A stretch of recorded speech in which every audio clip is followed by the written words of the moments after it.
Assalamualaikum warahmatullahi wabarakatuh. Yang terhormat, guru pengampu dari mata kuliah metodologi penelitian tafsir, yakni Bapak Haji Dr. Badrudin MAG. Yang terhormat kepada teman-temanku yang seperjuangan, yakni kelas IATB semester 4 UIN SMH Banten. Semoga dalam lindungan Allah Subhanahu wa taala. Bismillahirrahmanirrahim. Innal hamdalillah nahmaduhu wa nasta'inuhu wa nastaghfiruhu wa na'udzu billahi min syururi anfusina wa min sayyiati a'malina. May yahdihillahu fala mudhillalah wa may yudlilhu fala hadiyalah. Asyhadu an la ilaha illallah wahdahu la syarikalah wa asyhadu anna Muhammadan abduhu wa rasuluh la nabiyya ba'da. Puji syukur kehadirat Allah Subhanahu wa taala yang telah memberikan rahmat serta nikmatnya sehingga kita bisa berpapasan satu sama lain dengan keadaan sehat walafiat.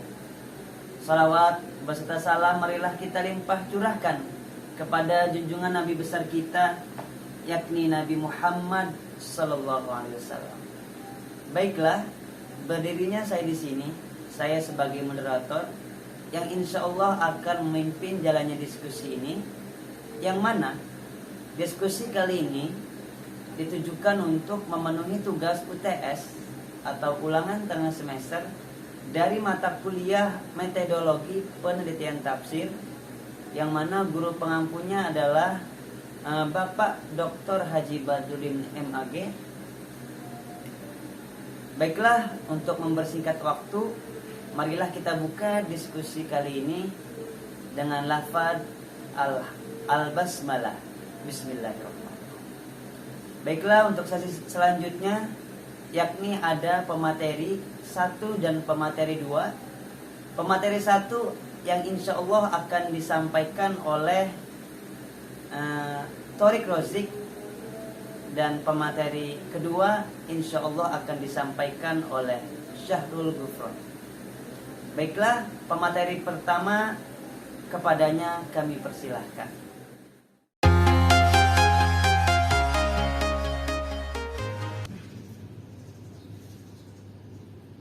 Assalamualaikum warahmatullahi wabarakatuh. Waalaikumsalam warahmatullahi wabarakatuh. Baiklah, saya Thorik Rozik, saya dari kelas IATB semester 4, saya dari UIN SMH Banten. Baiklah, berdirinya saya di sini, saya ingin menjelaskan tentang tafsir al-adabi al-ijtima'i. Yang pertama, kita harus tahu dulu pengertian tentang tafsir. Tafsir berasal dari kata fasara yufasiru, yang dalam kamus Al-Munawwir dijelaskan bahwasanya memiliki arti interpretasi, penjelasan atau komentar. Kemudian dalam kitab Lisan Al-Arabi menjelaskan bahwasanya fasara yufasiru itu mengandung makna sesuatu yang menyingkap atau sesuatu yang menjelaskan yang sebelumnya tertutup atau sulit. Kemudian seorang ahli pakar bahasa yakni Ibnu Faris pernah mengatakan bahwasanya setiap kata yang tersusun atas fa, sin, dan ro memiliki makna, yaitu menjelaskan dan keterbukaan. Baiklah, berikutnya kata al-adabi. Kata al-adabi adalah bentuk masdar. Adapun fiilnya adalah aduba yang memiliki makna sopan dan santun. Yang mana maksudnya adalah al-adabi, norma-norma yang dijadikan pegangan oleh seseorang dalam bertingkah laku dalam kehidupannya dan dalam mengungkapkan karya seninya. Maka al-adabi ini bisa diterjemahkan sebagai sastra budaya. Sastra budaya. Kemudian al-ijtima'i.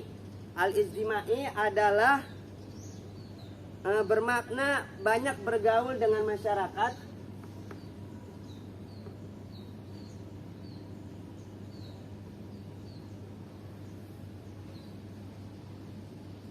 atau bisa diterjemahkan kemasyarakatan. Maka apabila kita gabungkan semuanya, tafsir al-adabi al-ijtimai bisa dikatakan juga sebagai tafsir sosio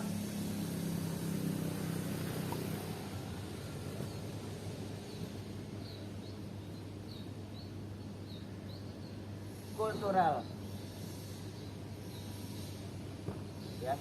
Jadi itulah pengertian dari tafsir al-adabi al-ijtimai, yang mana menurut Farmawi bahwasanya tafsir al-adabi al-ijtimai adalah suatu penafsiran Al-Quran dari aspek keindahan redaksinya, kemudian menyusun penjelasan itu dalam suatu redaksi yang indah dengan menonjolkan aspek hidayah Al-Quran bagi kehidupan masyarakat, serta menghubungkan makna-makna ayat Al-Quran dengan hukum-hukum kemasyarakatan dan pembangunan dunia tanpa menggunakan istilah-istilah keilmuan yang rumit. Ya, jadi itulah tafsir al-adabi al-ijtimai. Nah, selanjutnya yaitu corak penafsiran tafsir al-adabi.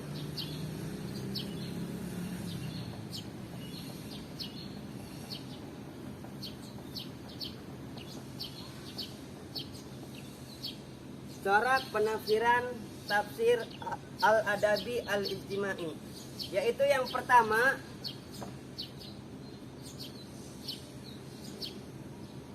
berusaha membuktikan bahwa ayat-ayat dalam Al-Quran merupakan kesatuan yang utuh.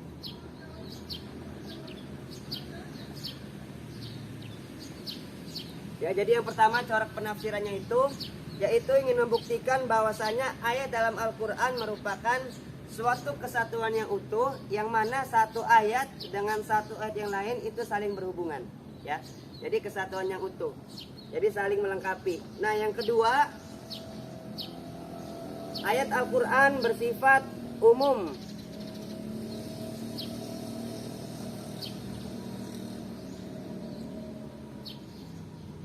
Yang ketiga,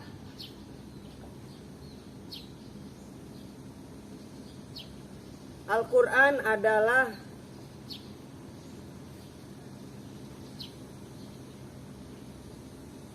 sumber akidah dan hukum.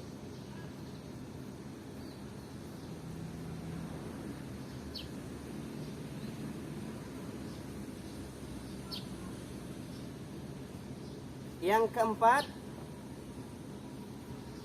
penggunaan akal secara luas.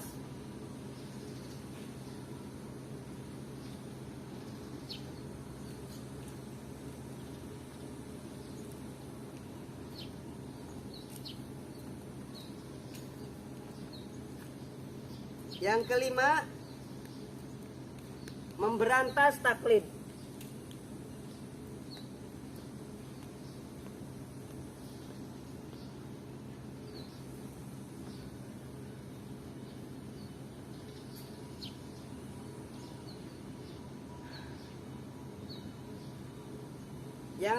Yang keenam atau yang terakhir yaitu mengkaitkan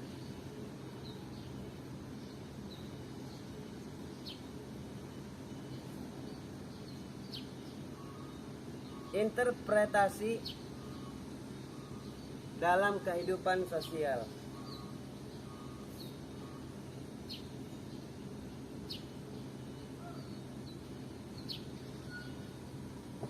Ya, itulah beberapa corak penafsiran dalam tafsir al-adabi al-ijtimai. Baiklah, selanjutnya yaitu tokoh dan corak.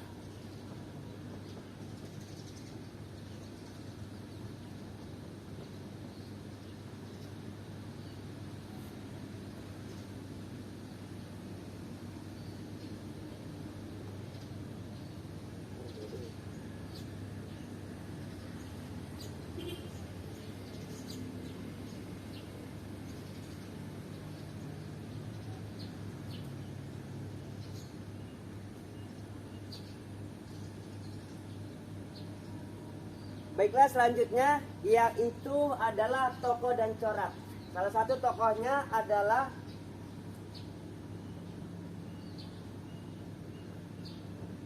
Sayyid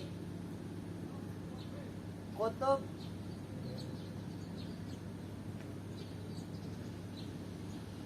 Ibrahim Husain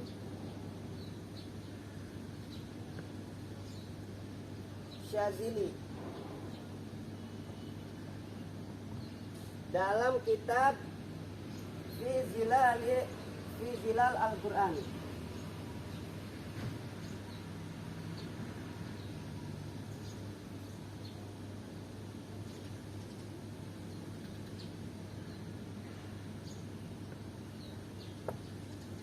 Ya, yang tokoh dan coraknya yaitu adalah Sayyid Qutb Ibrahim Husain Syazili dalam kitab Fi Zilal Al-Quran. Adapun pendekatannya, yang pertama adalah pendekatan bahasa.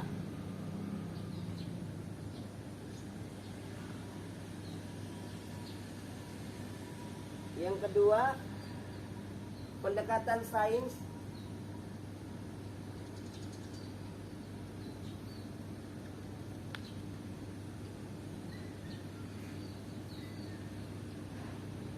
Yang ketiga, pendekatan kejiwaan.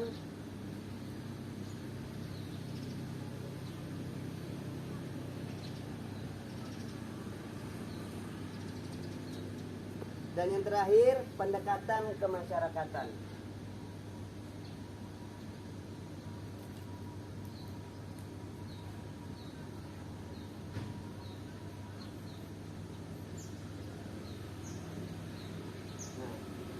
Itulah beberapa pendekatan yang dilakukan dalam kitab Fi Zilal Al-Quran karangan Sayyid Qutb Ibrahim Husain Syazili. Itulah yang bisa saya sampaikan ya tentang tafsir Al-Adabi Al-Ijtimai. Itu saja yang bisa saya sampaikan dari kelompok 9. Kurang lebihnya mohon dimaafkan. Assalamualaikum warahmatullahi wabarakatuh.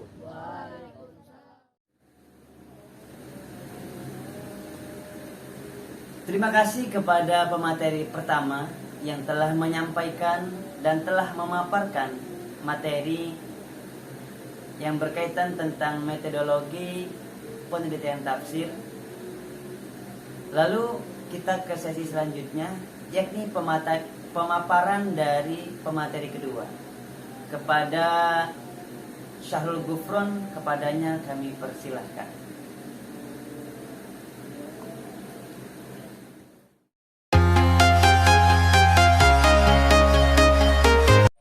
Assalamualaikum warahmatullahi wabarakatuh.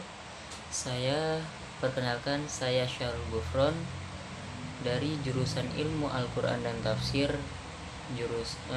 Fakultas Usuluddin dan Adab di UIN SMH Banten.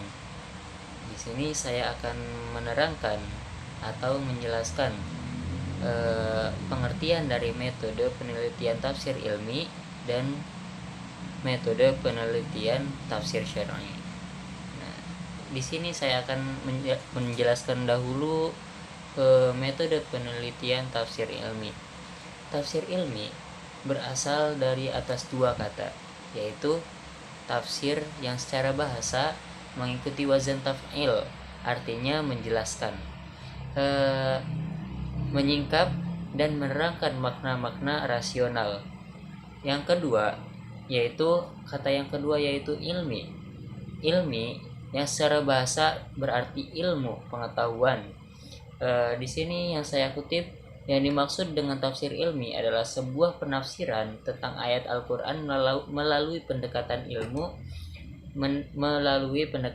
pengetahuan seperti sains, ilmu bahasa atau sastra, ilmu sosial, ilmu politik, dan ilmu pengetahuan yang lainnya.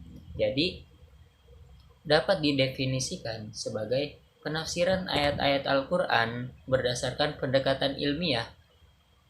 Ayat-ayat yang ditafsirkan adalah ayat kauniyah, mendalami tentang teori-teori hukum alam yang ada di dalam Al-Quran, teori pengetahuan umum dan sebagainya. Hal itu penuh dengan penelitian secara teoris.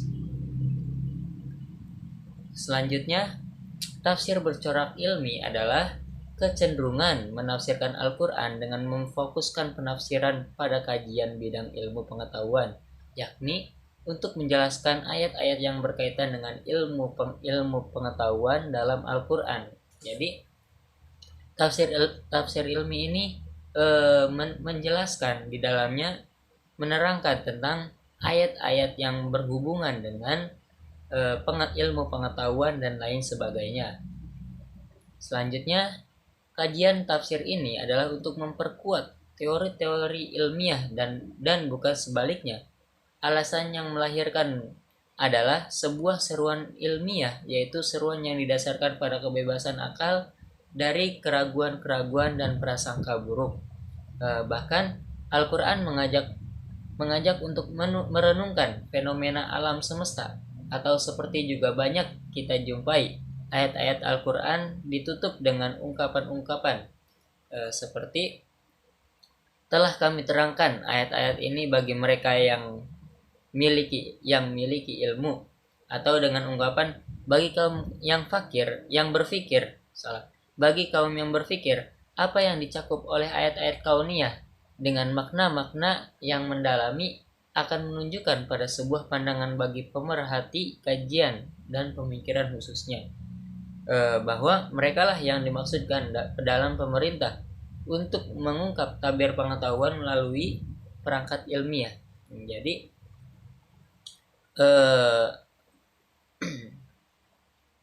hal ini telah dijelaskan pada ayat, telah kami terangkan ayat-ayat ini bagi mereka yang memiliki ilmu.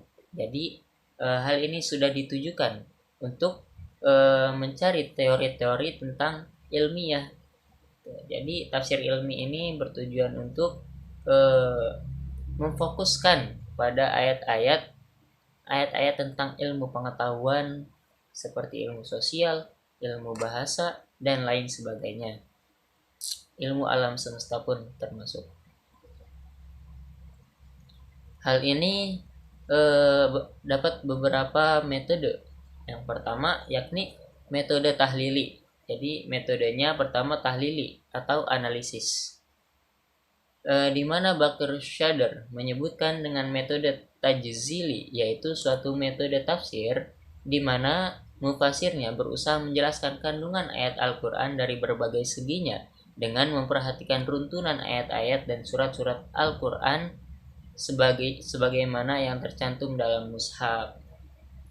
Metode tahlili ialah metode dalam menjelaskan Al-Quran dengan memaparkan segala aspek yang tergandung di dalam ayat-ayat yang ditafsirkan itu, serta menerangkan makna-makna yang tercakup di dalamnya sesuai dengan keahlian dan kecenderungan mufasir yang menafsirkan ayat-ayat tersebut. Metode tafsir tahlili tersebut menguraikan berbagai aspek yang terkandung di dalam ayat-ayat yang ditafsirkan, seperti pengertian kosakata, konotasi kalimatnya, latar belakang turunnya ayat, keterkaitan dengan ayat lain atau munasabah, dan pendapat-pendapat yang telah ada berkenaan dengan penafsiran ayat-ayat tersebut, baik yang disampaikan oleh Nabi, sahabat, tabi'in, maupun ahli tafsir lainnya.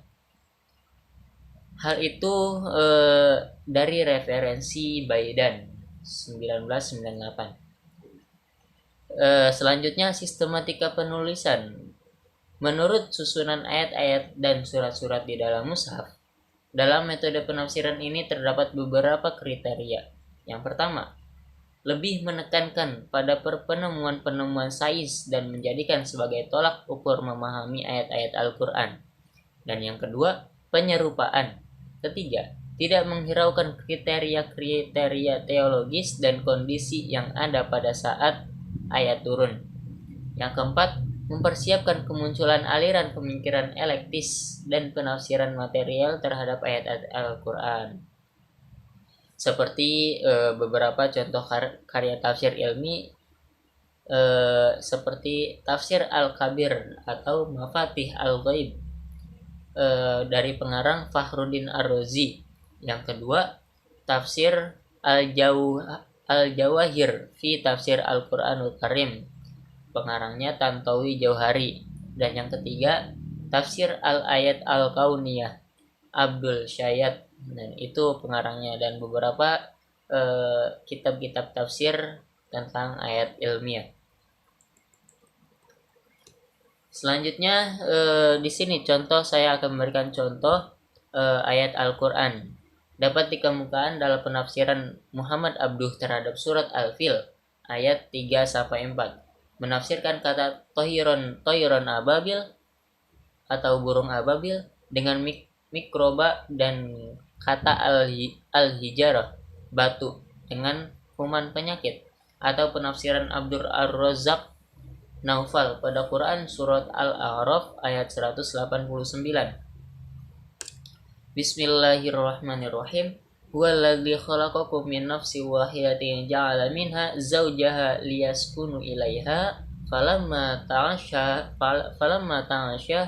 hamalat hamlan khafifan famarrat bihi falamma athqalat da'wallahu rabbahuma lain ataitana sholihun lanakunanna minal musyrikin. Dialah yang menciptakan kamu dari diri yang satu dari yang padanya dia menciptakan istrinya agar dia merasa senang kepadanya. Maka setelah dicampurinya, istrinya itu mengandung kandungan yang ringan, dan teruslah ia merasa ringan beberapa waktu. Kemudian, tatkala dia merasa berat, keduanya atau suami istri bermohon kepada Allah Tuhannya seraya berkata, sesungguhnya jika engkau memberi kami anak yang soleh, tentulah kami termasuk orang-orang yang bersyukur. Ia menjelaskan kata nafsu al-wahida, diri yang satu, dengan proton dan zaujaha dengan pasangannya elektron. Masing-masing keduanya membentuk unsur atom. Bisa dilihat juga dalam penafsiran dalam surat Yasin ayat 38. Wasyamsu tajri li mustaqarril laha dzalika taqdirul azizil alim. Artinya, dan matahari berjalan di tempat peredarannya. Demikian ketepatan yang maha perkasa lagi maha mengetahui. Ketetapan pada masa-masa sebelumnya, para mufasir menafsirkan ayat ini dengan gerakan lahiriah matahari yang berjalan sehari-hari atau per musim. Akan tetapi, pada masa kini, berdasarkan penemuan-penemuan ilmiah dan sains baru, para ahli menafsirkan ayat tersebut dengan gerakan matahari menuju suatu titik tertentu yang di situ terdapat planet Vega. Semua penafsiran itu masih disertai dan dengan kehati-hatian dan bersifat moderatif.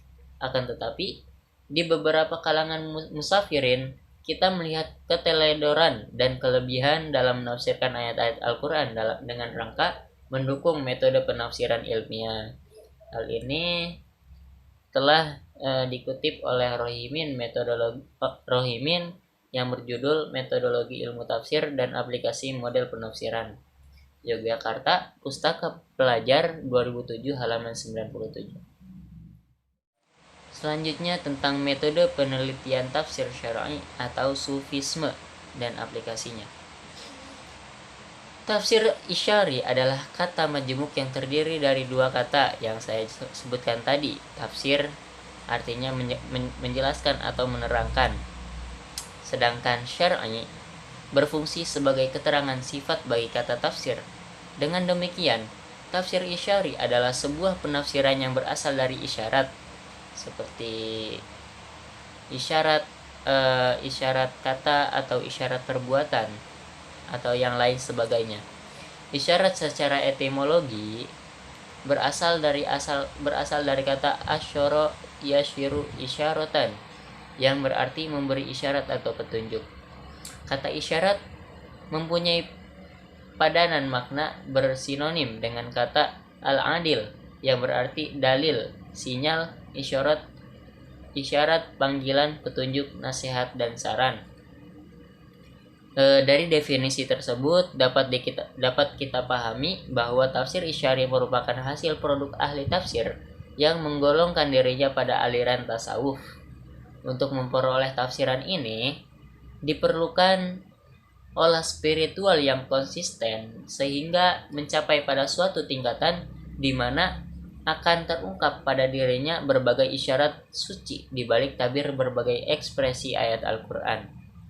Hal ini bisa terjadi karena kaum sufi berpendapat bahwa setiap ayat mempunyai makna yang zahir dan batin. Nah, di sini zahir adalah yang cepat dan mudah dipahami oleh akal pikiran kita, sedangkan yang batin perlu suatu usaha memahami isyarat-isyarat yang tersembunyi di balik itu, yang hanya dapat diketahui oleh para ahli tasawuf. Hal itu perlu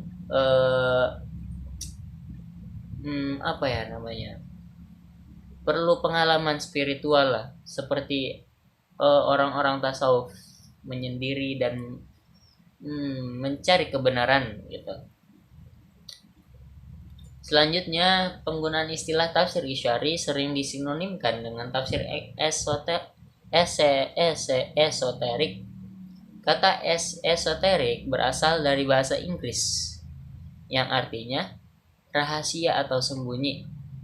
Dalam bahasa Arab, kata tersebut memiliki kesamaan makna dengan kata batin, lawan kata zahir. Secara etimologi, batin berarti apa yang dikandung dalam sesuatu. Ma yujad dakhilal isyari dalam al-amik, tertutup yang tersembunyi bagi selain ahlinya. Dalam kajian ulumul Quran, para ahli menjelaskan tafsir isyari dengan merujuk beberapa istilah seperti tafsir al-batoni, at-tafsir faid, at-tafsir sufi, at-tafsir ramzi, at-tafsir irsyadi, dan lain sebagainya. Perbedaan istilah ini sekaligus membedakan karakteristik yang digunakan dalam menakwilkan Al-Quran.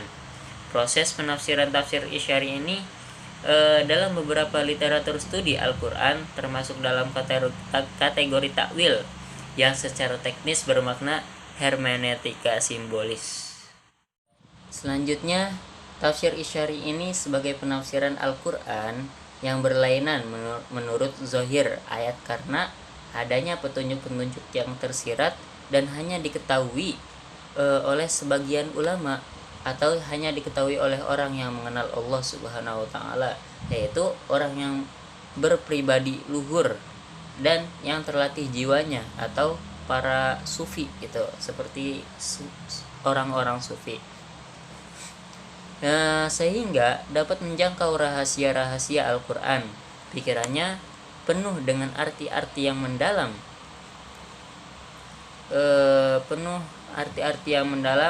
dengan perantaraan ilham ilahi atau pertolongan Allah Subhanahu wa taala, sehingga mereka bisa menggabungkan antara pengertian yang tersirat dengan maksud yang tersurat dari ayat Al-Quran. Tafsir isyari disebut juga tafsir sufi, yaitu penafsiran Al-Quran dengan melibatkan kapasitas sufistik atau tasawuf, mencoba memahami ayat-ayat dengan mengungkapkan makna atau isyarat di balik makna zahir ayat. Dengan kata lain, tafsir isyari adalah suatu tafsir di mana mufasir berpendapat dengan makna lain tidak sebagai yang tersurat dalam Al-Quran, tetapi penafsiran tersebut tidak diketahui oleh setiap insan kecuali mereka yang hatinya telah dibukakan dan disinari oleh Allah Subhanahu wa taala, yakni orang-orang soleh, orang-orang yang saleh, yaitu mereka yang telah dikaruniai pemahaman dan pengetahuan oleh Allah Subhanahu wa taala. Contoh dari tafsir isyari dari riwayat dari Ibnu Abbas, dia berkata, Umar radhiyallahu anhu mengajakku bergabung bersama tokoh-tokoh perang Al-Badar. Di antara mereka ada yang keberatan dan berkata, "Wahai Umar, mengapa engkau mengajak anak kecil ini bersama kami? Padahal kami mempunyai beberapa anak yang seusia dengannya." Umar menjawab, "Dia adalah orang yang kau kenal kepandaiannya. Pada suatu ketika aku dipanggil untuk bergabung dan kelompok mereka. Aku kira Umar hanya mengenalkan saya kepada mereka. Tiba-tiba Umar berkata kepada mereka, 'Apa yang kalian pahami tentang ayat idza jaa nasrullahi wal fath sampai fasabbih bihamdika wastaghfirhu innahu kana tawwaba?'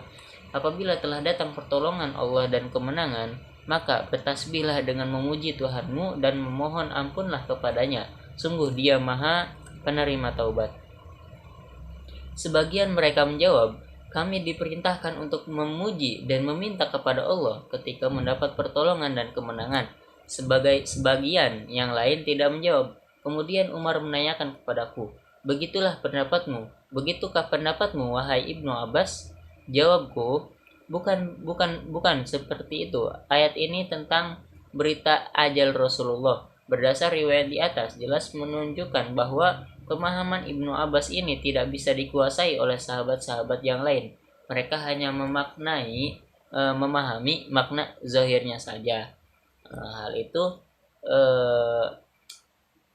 hanya dapat diketahui oleh yang telah diberi pengetahuan oleh Allah Subhanahu wa taala. Dalam kitab tafsirnya Al-Ta'wilat Al-Najmiyah Najmuddin Dayah dapat isyarat dalam di atas bahwa Allah menguji manusia dengan sungai dunia, air hiasan dunia, dan hal-hal yang menjadi syahwatnya sebagaimana dalam Quran Surat Al-Imran ayat 14, yang artinya dijadikan terasa indah dalam pandangan manusia cinta terhadap apa yang diinginkan berupa perempuan-perempuan, anak-anak, harta benda yang bertumpuk dalam bentuk emas dan perak, kuda pilihan, hewan ternak, dan sawah ladang. Itulah kesenangan hidup di dunia, dan di sisi Allah lah tempat yang baik. Dapat disimpulkan bahwa tafsir Isyari tidak bisa dianggap suatu fenomena yang muncul dari hasil rekayasa dan hayalan kaum sufi. Tafsir Isyari sebenarnya mempunyai dasar yang kokoh karena embrionya sudah nampak sejak awal Islam dan dilakukan oleh para sahabat Rasulullah. Namun juga tafsir Isyari sangat rentan diselewengkan dan disalahpahami masyarakat umum karena masyarakat umum hanya melihat zahirnya saja, tidak melihat dari batinnya, tidak melihat dari makna yang sebenarnya. Jadi di dalam Al-Quran itu terdapat banyak isyarat-isyarat yang tidak kita pahami. Namun juga tafsir Isyari sangat rentan diselewengkan dan disalahpahami oleh masyarakat umum. Untuk menjaga tafsir Isyari dapat diterima di kalangan masyarakat, persyaratan yang ketat mutlak diperlukan, sebab tafsir ini merupakan hasil kasyaf yang tersingkapnya alam kegaiban seorang yang sifatnya cukup eksklusif dan individual, yang bisa mengetahui isi tersebut hanya Allah dan dirinya sendiri. Jadi kesimpulan ini, tafsir Isyari hanya dapat diketahui oleh orang-orang yang diberikan ilmu oleh Allah Subhanahu wa taala dan melakukan perjalanan spiritual seperti orang-orang sufi, orang ulama, alim ulama, dan yang lain sebagainya. Tetapi masyarakat umum tidak memahami hal ini karena mereka hanya memaknai dan melihat makna dari zahirnya saja. Jadi sekian dari saya. Wassalamualaikum warahmatullahi wabarakatuh.